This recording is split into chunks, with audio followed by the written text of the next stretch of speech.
여러분, 한 청년이 하나님의 법을 잘 지켜내는 청년이 있었다고 생각을 해봅시다. 그는 철저히 하나님의 말씀을 지키며 그 말씀의 법칙을 따라서 정직하게 행하는 청년이었어요. 그런데 그가 취업이 돼서 회사에 들어갔어요. 그래서 직장 생활을 하는 가운데 여전히 하나님의 말씀의 법칙을 지키며 하나님을 열심으로 사랑하고 그의 법을 따라 살아가는 청년이었어요. 그런데 회사에서 여러 가지 어려움들을 겪게 됩니다. 하나님의 말씀의 법칙으로 회사 생활을 하다 보니까 편법을 쓰는 다른 직장 동료에 비해서 불이익을 자꾸 당하게 되는 거죠. 그래서 편법을 쓰고 남을 속이고 힘들게 하는 거짓말하는 그 회사 동료들은 자꾸 승진하게 되는데, 하나님의 말씀을 따라 정직하고 또 그렇게 하나님의 말씀의 법칙을 따라 하나님을 사랑하며 신뢰했던 이 청년은 성공을 못하고 점점 더 뒤처지는 느낌을 받게 되는 거예요. 그래서 그는 그런 상황들을 보면서 깊은 회의에 빠졌습니다. 이런 질문을 하는 거죠.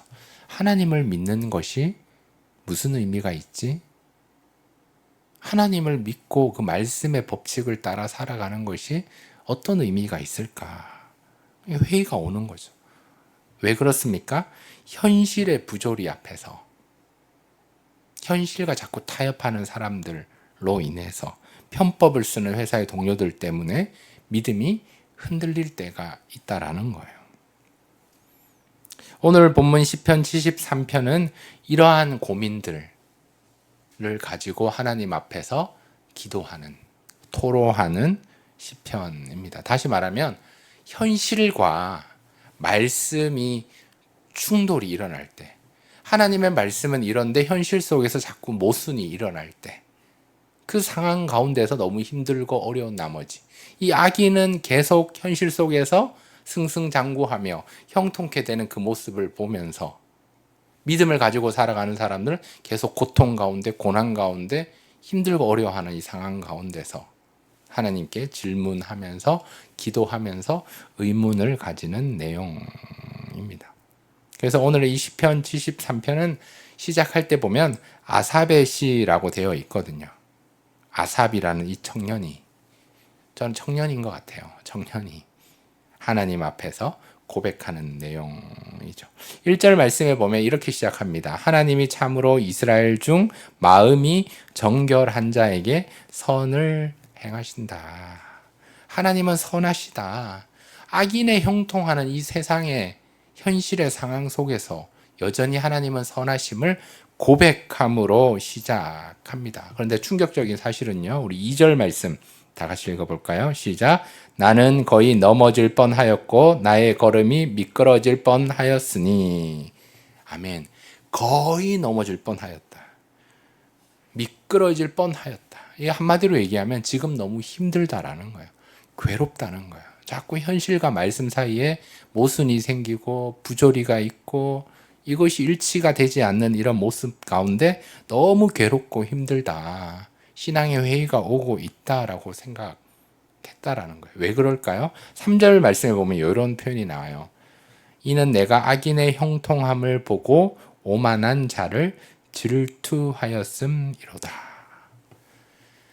하나님을 바라보며 하나님을 신뢰하며 하나님의 말씀의 법칙을 따라 살아가야 되는데 자꾸 시선이 악인의 형통함에 자꾸 시선이 가는 거예요. 그러니까 하나님께 집중을 해야 되는데 하나님 보이지 않으니까 자꾸 악인의 형통함의 모습을 보면서 어떤 마음이 들었습니까? 마음에 비교하는 마음이 든 거죠. 그러니까 질투하기 시작합니다. 세상을 바라보며 혼란에 빠진 상황입니다. 말씀과 현실이 자꾸 충돌이 일어나는데 우리는 그럼에도 말씀을 선택해야 되고, 하나님과 세상이 자꾸 충동해서 하나님이 세상을 다스리는 선하신 하나님임을 믿지만, 고백하지만 하나님 보이지 않기 때문에 세상이 더 강력하게 되니까 자꾸 그 사이에서 갈등하고 혼란에 빠지고 흔들리는 상황입니다. 여러분 성경은 뭐라고 얘기합니까? 하나님은 선하시기 때문에 정직한 자, 의롭게 행하는 자에게 복을 주신다라고 말씀하고 있어요. 이게 구약의 내용이에요. 그런데 말씀을 따라서 열심히 왔는데 고난이 있고 고통이 연속이 되고 있고, 그런데 저 악한 자는, 저 악인은 계속 승승장구한다는 거예요. 계속 형통한 모습이 있다라는 거예요. 그러면 오늘 말씀의 제목처럼 악인이 형통하는 가운데 하나님의 섭리는 무엇인가? 회의에 빠져 있고 고민하며 하나님 앞에 나와서 질문하면서 기도하는 내용입니다. 하나님은 분명히 선하십니다. 하나님이 역사하시고 함께 하시고 살아계십니다. 그런데 세상에 돌아가는 이 내용들을 보니까 악한 자들이 자꾸 승승장구하고, 예수님 잘 믿는 자들은, 하나님 보시기에 하나님의 백성들은 자꾸 힘들어하는 그 모습을 보면서, 그 모습 앞에서 믿음이 흔들리는 상황, 넘어서 비교하니까, 질투하니까, 판단하니까 시험에 드는 상황입니다. 여러분 실질적으로 그렇지 않습니까? 악한 자들을 보면, 나쁜 사람들을 보면 잘 되는 것 같아요. 계속 잘 돼요. 물질도 있고, 그 가족들도 잘 되는 것 같고, 자녀 자손들도 잘 떵떵거리며 사는 것 같고, 또 그들의 마지막 죽음까지도 다 평안한 것 같아요. 그런데 예수님 잘 믿는 그 의인들의 모습은, 하나님의 백성들의 모습은 계속 힘들어요. 건강 때문에 어렵고, 물질 때문에 어렵고, 관계 때문에 어렵고, 심지어 사고를 당해서 목숨을 잃기도 한단 말이에요. 이러한 상황 가운데 이게 자꾸 일치가 되지 않고 모순이 되고 어려움이 있으니까 신앙적으로 흔들리며 회의감이 드는 거죠. 그럴 때 우리는 어떻게 해야 합니까? 우리는 그런 생각을 하거든요. 하나님의 말씀의 법칙을 자꾸 따라가면서 알게 모르게 세상이 너무 악해져 가니까, 세상이 타락해져 버리니까 우리는 자꾸 손해보는 것 같아요. 예수 믿는 것 때문에 자꾸 희생해야 되는 상황이 오는 것 같습니다. 그래서 이 현실에 오늘 본문에 등장하는 이 아삽은 절망하고 있는 상황입니다. 하나님을 조롱하는 사람들이 세상에서 자꾸 승승장구하는 형통의 모습을 보면서 깊은 회의에 빠져 있는 거예요. 그 절정이 13절에 이렇게 나와 있어요. 우리 13절 다 같이 읽을까요? 시작. 내가 내 마음을 깨끗하게 하며 내 손을 씻어 무죄하자 한 것이 실로 헛되도다.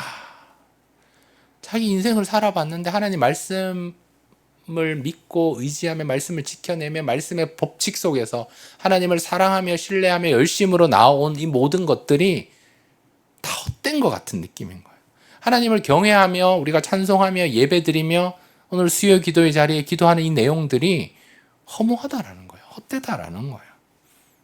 그래서 뭐 그런 잘못된 생각들이 자꾸 들어오니까 허무함, 공허함이, 이 아삽이라는 이 청년이 지금 짓눌림을 당하면서 고통 중에 있는 상황입니다. 그래서요, 여러분 예수 믿는 청년들이요, 예수님 잘 믿고 신앙생활을 하면서 나아가는데 자꾸 세상에서 밀리는 것 같고 고통이 있고 고난이 있으면 이런 후회를 한다라고 해요. 야, 이렇게 안 될 바에, 이렇게 의인으로 살아가는 하나님의 백성으로 사는 게 고통스러울 바에 내가 세상적인 방법을 써볼 걸, 그거 안 쓴 거에 대해서 후회한다라는 거예요. 하나님의 말씀의 법칙을 따라서 신앙생활을 하면서 늘 주일날 예배드리고 헌금도 드리고 봉사도 열심히 하면서 여기까지 왔는데 결실이 안 되고 악한 자들이 승승장구하는 이 모습을 보면서, 야, 나도 하나님 말씀만 따라가지 않고 세상의 방법을 써볼 걸, 타협해 볼 걸, 편법을 써볼 걸, 거짓말을 해볼 걸, 그냥 남들 다 하니까 나도 속여 볼 걸 하면서 후회하는 사람들이 있다라는 거예요. 그냥 오히려 남들 다 써보는 그런 편법과 그런 나쁜 것들을 자기 자신을 써보지 않은 거에 대해서 막 후회가 있는 거예요. 나는 하나님의 말씀만 따라왔는데 이거 안 써봤는데 그게 막 억울한 거예요. 막 그러한 생각들이 오늘날 청년들이 많이 가지고 있다는. 그래서 하나님께 기도한다고 하지만 세상적인 걸 자꾸 선택하고, 하나님을 사랑한다고 하지만 세상적인 그 편법을 쓰면서 남들이 다 하는데 뭐, 하나님을 신뢰하며 말씀을 따라간다고 하지만 그냥 하나님 적당히 믿으면 돼, 그냥 세상이 더 강력하니까 우리가 세상에 타협하면서 살아야 된다. 계속 하나님 믿고 신뢰하면서 기도만 하다가 기회를 다 놓쳐버린다. 아무것도 할 수 없다. 라고 생각하면서 더 힘들어하고 있는 상황입니다. 그러면서 결론은 어떻게 되는지 아십니까? 믿음이 부끄러워지는 거예요. 내가 적당히 믿을 걸 하나님 너무 열심히 믿었다. 후회하면서. 내가 가진 이 믿음은 적당히 믿어야 되겠다. 왜? 하나님을 믿는 사람이 자꾸 좋지 않은 고통의 연속이고 악하게 사는 사람들은 자꾸 승승장구하는 그 모습 가운데서 한숨 쉬며 원망하며 절망하고 있는 것이 오늘날 많은 그리스도인들의 모습입니다. 그런데 우리는 결론을 알잖아요. 한순간에 하나님 나타나셔서 역사하시면 이것이 바뀐단 말이에요. 하나님 반드시 악한 자들을 심판하십니다. 그건 우리의 영역은 아니지만 언젠가 하나님의 때 하나님이 다 하실 일인데 우리는 자꾸 그거 보고 비교하고 질투하는 것이 아니라 하나님께 내 삶을 붙들겠구나. 그거 신뢰하며 인내해야 되는데 오래 참는 이 부분이 너무 힘드니까 우리가 흔들려며 회의가 들고 자꾸 한숨 쉬게 됩니다. 우리가 자꾸 상황을 보고요. 자꾸 좋지 않은 것만 보면 알게 모르게 나도 모르게 한숨이 나올 때가 있어요. 그러면 안 된다네. 우리가 예수 믿는 자라서 악인의 형통을 우리가 자꾸 봐도 비교하고 자꾸 질투하는 것이 아니라 그럴 때일수록 하나님을 더 집중하며 하나님께 집중하며 하나님을 바라보며 한숨 쉬는 인생이 아니라 내 생각으로 결론 내리고 판단 내리는 것이 아니라 하나님을 바라보면서 하나님을 사랑하는 이것들을 계속 지켜나가며 하나님께 맡겨드려야 합니다. 그러나 오늘 본문의 아삽은 아침마다 힘들다. 여러 가지 고통이 너무 많다. 마음속에 내면의 그 아픔이 너무 많다라고 하나님께 철저하게 고백하고 있는 내용입니다. 이것은 잘한 일입니다, 여러분. 계속 하나님은 선하시니까, 하나님의 역사하시니까 그게 아니라 질문을 가지는 거예요, 하나님께.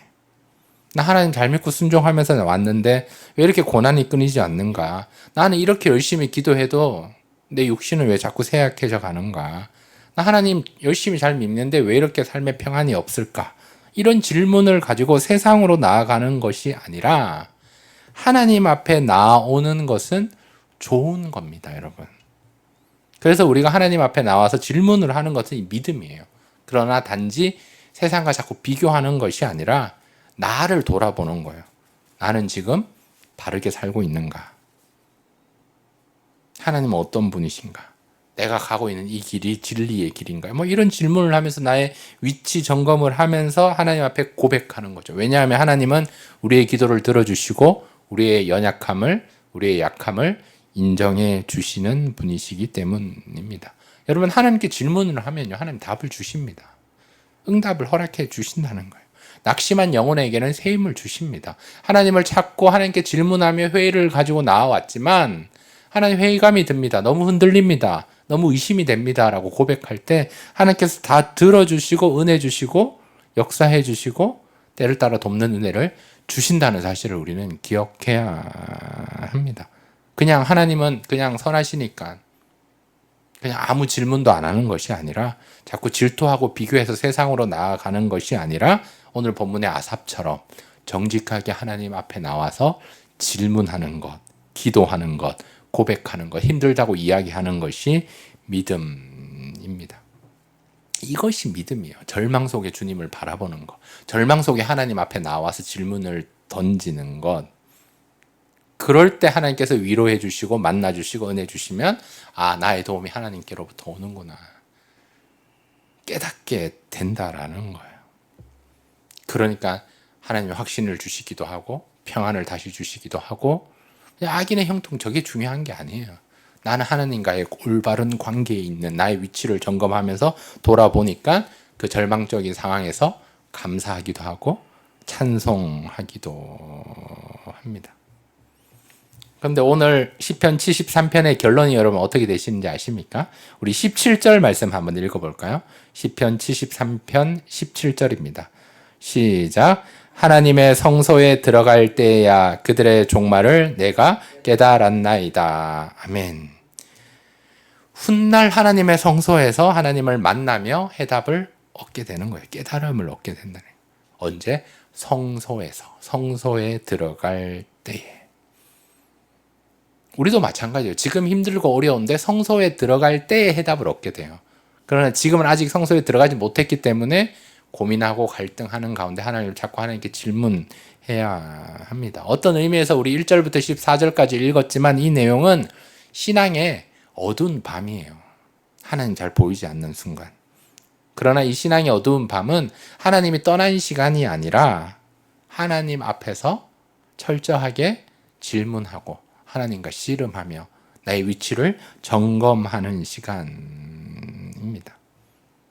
왜냐하면 하나님은 이 아삽의 고백을 다 들어주시고 응답해 주시고 말씀해 주시기 때문에 성소에서 그를 회복시킵니다. 성소에 들어갈 때에. 오늘날 치면 우리가 주의 전에 나올 때, 기도의 자리로 나왔을 때, 하나님을 만나는 자리에 나왔을 때 하나님께서는 회복을 주신다 말씀하고 있습니다. 이제 결론이죠. 그러면 어떻게 되느냐? 너무 세상의 부조리에 좌절하면 안 되겠죠. 너무 악인의 형통만을 보면서 우리의 시선이 그쪽으로 자꾸 빼앗기면 안 되겠죠. 그 악인의 형통이 영원하지 않다라는 것을 우리는 깨닫고 우리의 시선은 하나님께로, 하나님의 말씀으로 다시 나아가야 하겠죠. 하지만 연약한 인간이라 우리는 여전히 또 시선이 가고 비교하고 또 질투할 때가 있습니다. 그때 세상으로 나아가는 것이 아니라 이제껏 가지고 있던 이 믿음 흔들리고 후회하는 것이 아니라 믿음 생활했던 거, 하나님의 말씀을 따라 살았던 것에 대해서 억울하게 생각하는 것이 아니라 하나님 앞에 나오는 거죠. 그러면 다시 시편 73편 1절 말씀처럼 하나님은 선하시다. 하나님은 참으로 정결한 자에게 선을 행해 주신다라고 다시 고백되어지는 거죠. 그러니까 출발은 주님의 이름을 부르며 나오고 또 그 안에서 아프다. 하나님 아픕니다. 하나님 속삭합니다. 하나님 괴롭습니다. 하나님 저 염려가 됩니다. 하나님 저 의심이 됩니다. 하나님 저 흔들립니다. 저 너무나 어렵습니다. 이런 고백을 세상적인 사람한테 하는 것이 아니라 하나님 앞에 나와서 철저히 질문하며 고백할 수 있어야 하겠습니다. 그런데 어떤 의미에서요, 이 아삽이 좀 한 가지 좀 잘못한 게 있다면 너무 관심을 하나님께 두는 것이 아니라 자꾸 악인한테 관심이 가 있어요. 어떤 의미에서 이제 악인한테 관심이 있는 것이 아니라 악인의 형통에 관해서, 악인이 뭔가 세상의 지위, 세상의 부, 세상의 명예 이런 것들을 가진 거에 대해서 자꾸 시선이 그쪽으로 가고 관심을 가지게 되니까 이런 어려움, 비교하고 질투로서 갈등하게 된다라는 거예요. 마찬가지입니다. 저와 여러분도 어디에 관심이 있느냐? 하나님께 관심이 있느냐? 세상에 관심이 있느냐? 악인의 형통에 관심이 있느냐?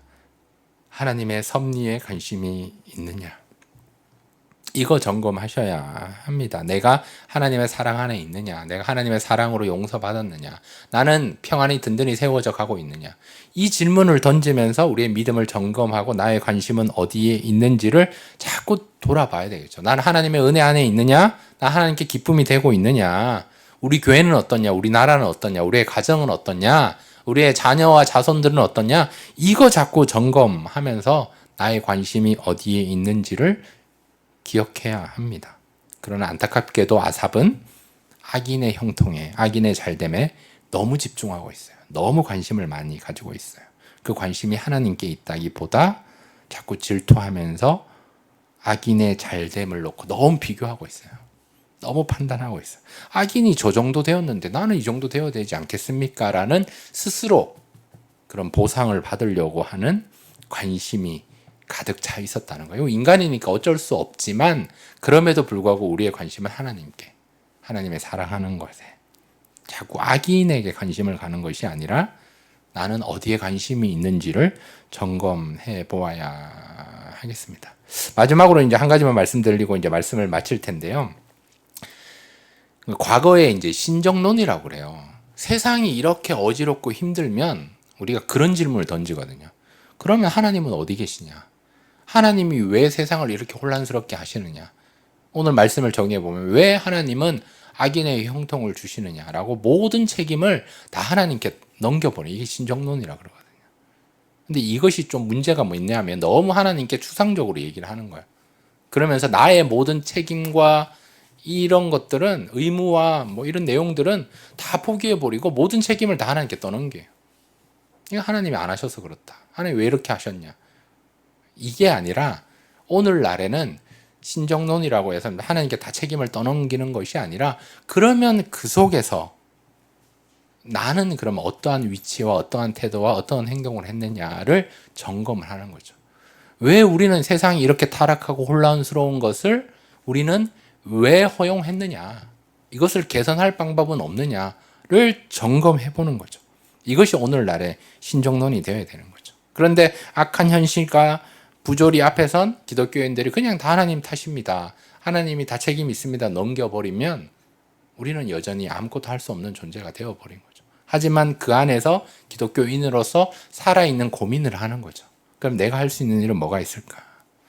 자꾸 이 말씀과 세상이 모순이 되고 부조리가 있고 일치가 되지 않는 상황인데 그로 인해서 예수 믿는 자들이 의인들이 하나님의 백성들이 자꾸 희생되고 고통 중인데 그러면 나는 어떻게 해야 할 것인가에 대해서 생각해 보는 거죠. 그리고 내가 할 수 있는 것을 찾아보는 거죠. 그래서 이 신정론의 질문이 하나님께만 책임을 자꾸 던지는 것이 아니라 하나님께 책임을 다 전가해 버리는 것이 아니라 오히려 하나님 살아계시기 때문에 지금 이 상황에서 하나님 나에게 말씀하시는 것은 무엇인가를 돌아보면서 그러면 내가 이 부조리와 불일치하는 세상 가운데 악인의 형통 이 상황 가운데서 의인이 고통당하는 이 상황 가운데서 나는 어떻게 할 것인지를 물어보는 믿음이 오늘날의 신정론의 우리의 과제입니다. 그래서 뭐 세상의 악, 고통의 문제, 이거는 우리가 어쩔 수 없는 부분이지만 우리들은 이것을 생각해 보는 거죠. 그리고 오히려 하나님께 다 책임을 전가하는 것이 아니라 그 속에서 내가 잘못하고 있는 것은 무엇인가라고 나에게 책임을 조금 돌려보기도 하고 생각해보고 그 책임성을 부여해서 생각할 때 그 과정들을 겪을 때 우리가 하나님의 뜻에 조금 더 가까이 나아가고 오늘 말씀의 제목처럼 악인의 형통 여기 집중하고 관심을 가지는 것이 아니라 우리는 하나님의 섭리에 하나님의 뜻에 하나님의 역사하심에 좀 초점을 맞추며 집중하고 관심을 가질 수 있게 됩니다. 그 시선의 방향을 오늘 말씀을 통해서 또 깨닫고 그렇게 바꿔나고 가는 그렇게 나 자신을 돌아보며 질문하며 하나님께 나아갈 수 있는 사랑하는 저와 여러분 다 될 수 있기를 또 온라인으로 함께하는 여러분 되시기를 주님의 이름으로 축복합니다.